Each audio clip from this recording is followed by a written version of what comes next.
The only way to heal is to talk about the Tanzania that we want. And I've heard Tanzanians in different parts of the country saying we need to re-examine our constitution. This is the time.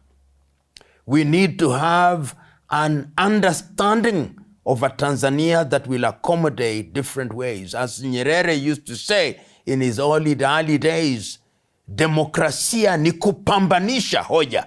That democracy is about a competition of ideas.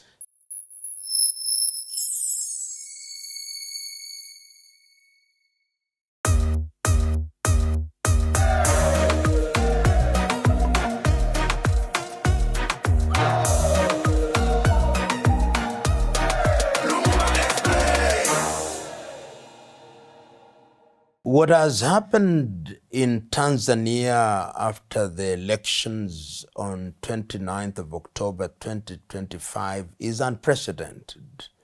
Is unprecedented because Tanzania, the United Republic of Tanzania, has stood out for the last over 60 years as unique. Unique in the sense that this is a country where ethnicity as a basis for political mobilization is seen to have been eliminated.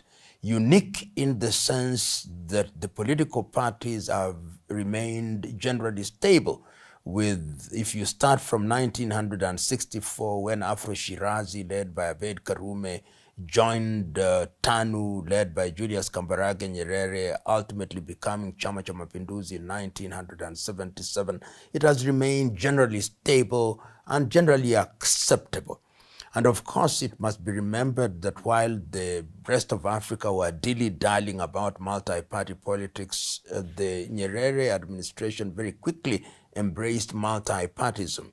And we have seen the change of government very orderly from Nyerere to Mwinyi, from Mwinyi to Mkapa, from Mkapa to Kikwete, from Kikwete to Magufuli, and of course the death of Magufuli, so that President Samia Suluhu Hassan was actually completing a term which was a Magufuli term. And one would have thought that that would continue.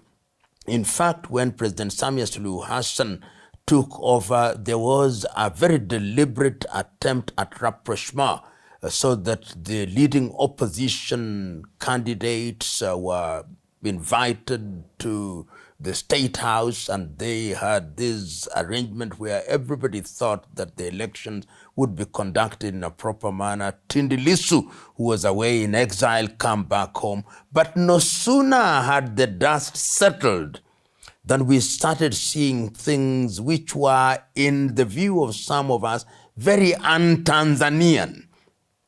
The kind of intolerance that was not to be associated with the Tanzania.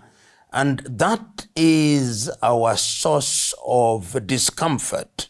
Source of discomfort that you are conducting an election where you are leading, in the words of the mainstream media, your leading opposition candidate is charged with the offense of treason in circumstances where many people who are acquainted with the law can say confidently that the charge of treason cannot be proven.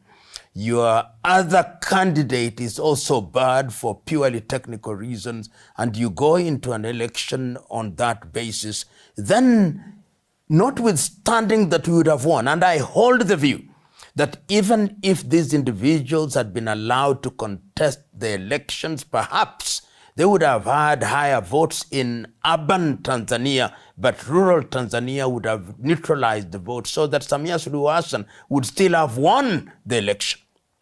But because of the circumstances in which the victory has now been realized, it is no longer a victory that is untainted. And that is why the bad press, and ordinarily when people conquer fear and they find themselves in the streets, as we saw people demonstrating in Dar es Salaam, in Dodoma, in Mwanza, and in Mbeya, and led to deaths. It redefines politics in a different way. It redefines the nation's trajectory in terms of political orientation in a different way.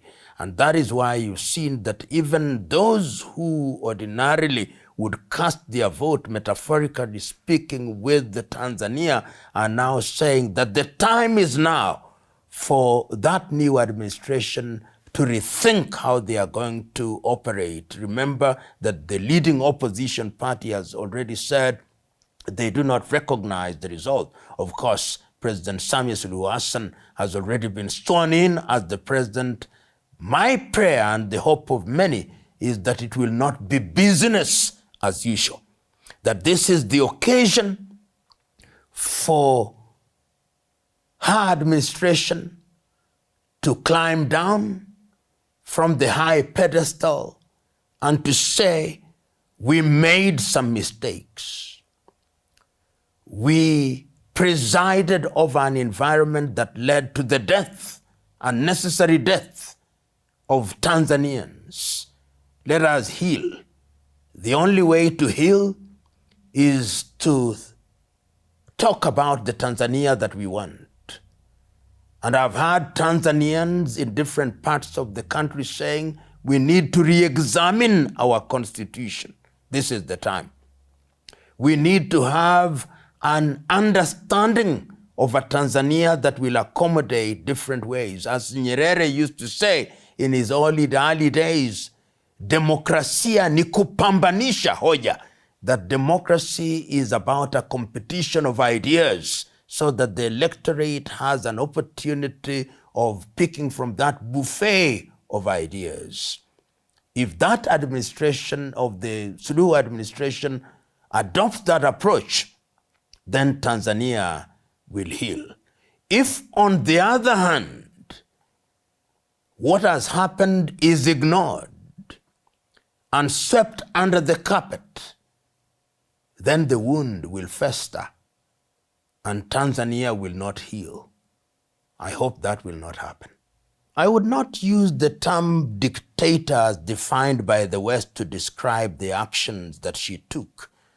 I do not know what justified the interruption of social media forum, but I know that in other countries, including Tanzania, which is what happened, that people shut down social media in order to eliminate or reduce the possibility of copycat activities. Because history has demonstrated that sometimes violence is replicated through copycat activities, so that if there are demonstrations in one place, the others say, oh, people are demonstrating and we are not demonstrating. I think that must have been the motivation, well-intentioned. But of course, when things go awry, even the things that are done with the best intentions and the best motives will now be interpreted to mean that you simply don't want to be criticized. And that is what will carry the day, your explanation to the contrary notwithstanding. And there are those who also are saying that the reason why Samia is receiving the flack that she is receiving is because she is a woman. I don't think so. I think she just happens to be a woman, but she's being criticized or being critiqued because she's in a position of leadership. And I'm one of those fellows who believe that once you are in a position of leadership, whether man or woman, you must never wave the flag of gender as a basis for immunizing yourself from scrutiny. Because leadership is gender neutral. So when you get in there, you've got to be prepared for both praise and criticism. The Kenyan-Tanzanian political relationship is one that is defined by different things. But the ideal situation is that we cannot avoid each other. And it's not even ideal. I think it is practical. So those practical realities will always be with us. Remember that we are part of the East African community, talking about integration, talk about the relationship in terms of trade between Kenya and Tanzania. Remember that Tanzania is the headquarters of the East African community. Remember that there are very many Kenyan traders in Tanzania and vice versa. So that relationship will will always have its problems, but in the ultimate, I hold the view that we cannot avoid each other, particularly knowing as we do that we have a long history, and the people-to-people relationship is perhaps much stronger and much more important than the political relationship. And that is why perhaps during the events on 29, some Kenyans thought that they owed Tanzanians a duty to go and support them in what they were engaged in. But they should have known that when you want to help a neighbor, it is the neighbor who must define how they want to be helped. You don't imagine that you know what the neighbor wants and what the neighbor needs. And in this regard, there are diplomatic channels to be used. But of course, when you are talking about crowds which are excited and excitable, then people just cross the border which is not fenced, and they find themselves in such situations. But I believe that we owe Tanzania a duty, even if it is in terms of negotiations or bringing the political combatants together. Kenya can midwife that process, particularly now when Kenya holds the chair. Kenya holds both the chair and the Secretariat of the East African Community. So the duty of Kenya and the role of Kenya is even defined by the current leadership of the East African Community. And I hope that we'll play that role in a positive manner without being arrogant about it. Young people are yearning for something across the continent of Africa, not just in East Africa. Young people are yearning for governments that are responsive to their needs. Young people are yearning about governments that are going to create an environment where they have the ability to move from one country to the other. The young people are anchoring and angling towards governments that are going to provide environment for them to express themselves, whether it's in the area of innovation and invention. And you can see that how musicians, how artists move from one country to the other, how traders move from one country to the other. So when they see governments that still insist on permits, government that still insist on asking questions at the border, they are saying that these governments had better rethink. And if they don't rethink, we are going to think for them. And that is the message that is being sent. And you've seen it not only as regards Uganda and Tanzania, but across the continent of Africa. So the message is loud and clear that we young people are thinking about Africa. And the sooner the political leadership realizes that and embraces that message, the safer it is for the continent of Africa. You know, without mentioning, some of them are known, which, like the Open Society, societies such as Ford Foundation, who are very active in what they call the human rights and democracy space. The reality is that Africans don't need their money. Bills and Melinda Gates Foundation, all these, we don't need their money. They come to Africa and they want to interfere in the affairs of African countries, and they are raising Africans sometimes to fight against Africans. The sooner we get rid of their money, the safer we are. Remember the old saying, he or she who pays the piper calls the tunes. And it annoys me many times when I see a little Western NGO talking at our African governments, disrespecting our African governments. But we are to blame. We are to blame because we create an environment where a Western NGO finance things that ought to be financed by our taxpayers' money. And what do our political leaders do? They are just stealing the money that ought to be used in these areas. So I pray and hope that one day we'll realize that as long as you don't fund your affairs, you'll always be dictated to. So let us create an environment where we in Africa fund the things that we do. And as the saying goes, cut the coat according to the cloth that we have. I look forward to those days. You know, when you want to poison somebody, you sugarcoat the poison. So they eat the poison knowing that they are eating sweets. So the sooner we realize that there is a grander agenda other than the declared agenda, the safer we are. Remember that throughout the ages, the things that people want to capture is the mind. And how do you capture the mind? You don't come announcing yourself that you are going to achieve this. You are nice. Sometimes you even bring water to the villages. You even bring food to the villages and hamlets. You do good things, but your ultimate intention is a grand agenda, that what I call the Trojan horse approach. You let the horse get into the arena, and then it displays its true character in great splendor. So that is what Western NGOs have been doing throughout the ages. Why is it that they go into societies to do the bad, ostensibly to eliminate the bad things, and those things never disappear? It is an industry. There is something that can be called an NGO industry, whose agenda is never to solve any problem, but to make them change their character and shape so they can retain their jobs and their agenda. That is the tragedy. There is some lesson to be drawn that Africa must rethink how we govern ourselves. We must ask ourselves, this constitution that we give ourselves, these systems of governance that we inherited from the colonizer, are they serving us well? We have these political parties which, as experience has shown, continue to divide us along religious lines, along ethnic lines.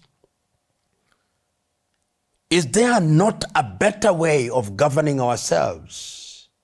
And one is not saying that we go back to our traditional systems, because our societies are not even traditional after Berlin. Can we adopt and adapt and use systems that are going to emphasize the things that unite us rather than the things that disunite us? This is the time. It is the time not only out of the experience in Tanzania, it is the time out of the experience that we have seen even in countries such as Kenya, the experience that we have seen in countries such as Sudan, the experience that we have seen in countries such as Southern Sudan, in Cameroon, in Nigeria, in La Côte d'Ivoire, in Senegal.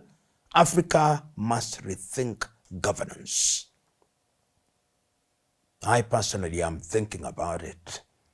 I have not found the answer as yet, but there is something that I know, that every time in most African countries after an election, the countries are under the threat of disintegration.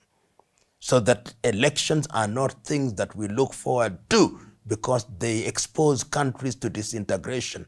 They are things that inject fear in countries. The Ugandans are going into election. They are fearful. Kenyans are going into election in the year 2027. We are fearful. How can it be that that which is meant to help us determine those who are going to serve us only creates fear? My view is that what has happened in Tanzania ought not to have happened.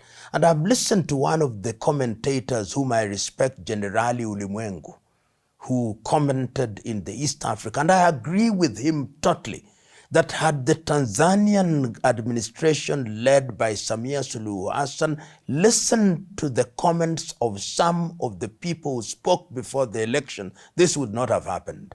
Had he allowed the opposition candidates to contest, had she allowed the opposition leaders to contest, had she allowed everybody who wanted to contest, this would not have happened. With the help of hindsight, I hope that she too knows that what happened could have been avoided.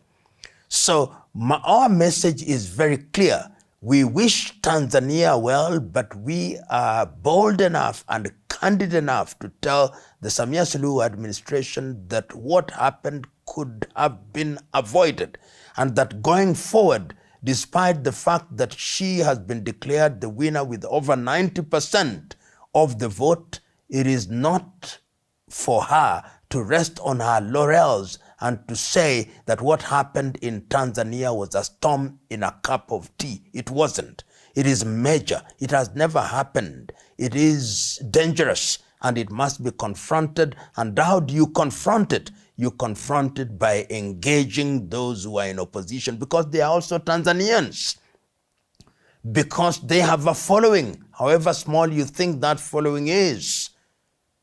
That is the message that must be sent to those who think we are too soft on Samia Suluhu Hassan.